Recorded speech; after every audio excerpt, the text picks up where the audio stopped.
Grab an old wooden shutter. You do not have to spend a lot of money on these. You could get these at thrift stores, garage sales. I got mine from Habitat for Humanity. Went ahead and just started painting it with some green chalk paint. I did end up having to do 2 coats. Just dry the first coat before going on to the second coat and then allow that to dry. And to get into some of those smaller nooks and crannies, I did just end up using a smaller paintbrush.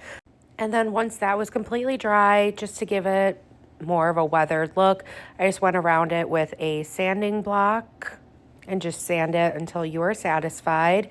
And then to make it look a little bit more antique-y, a little bit more rustic, I went around it with a paper towel and some Waverly Antique Wax. This part is completely optional. I wanted it to look really weathered and rustic looking, and I think it just made that green color just the perfect shade for this project. And then grabbed some of this natural burlap fabric.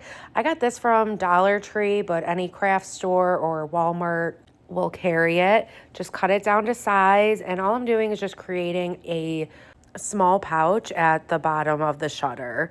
So flip the shutter upside down, begin gluing it, and if you have a staple gun, go ahead and use that as well on top of the hot glue.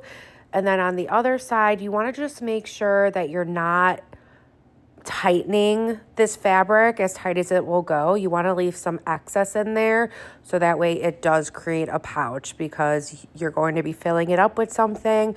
You want to just make sure that you have enough room. And once you have the sides put down, then just fold up the bottom so that way that is closed off. I then had this metal star that I had left over from when I picked it up around 4th of July at Dollar Tree. So just took it off of its pick, went ahead and painted it with black chalk paints, let that dry, and then just went over it with some Mod Podge. While that Mod Podge was still wet, just applied some cinnamon right over it, completely cover it, just kind of dab it in, make sure it's all inside of that Mod Podge.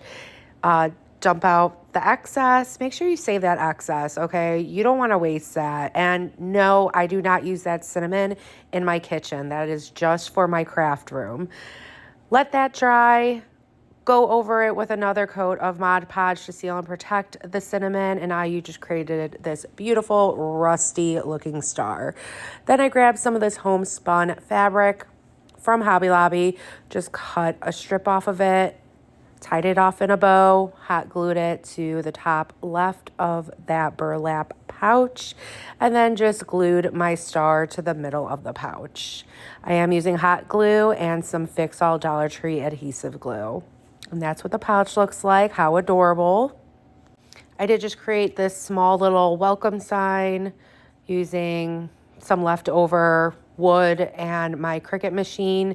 I just stapled that to the top left corner of the shutter, and then just had these primitive wooden stars lying around, so I just hot glued that to hide the staples.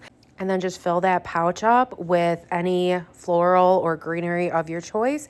And there you go, guys. This came out so adorable. I hope this inspires you to create one in your own special way. If it did, please be sure to sprinkle the love. Thank you so much, and I hope y'all have a good rest of your day. Thanks. Bye.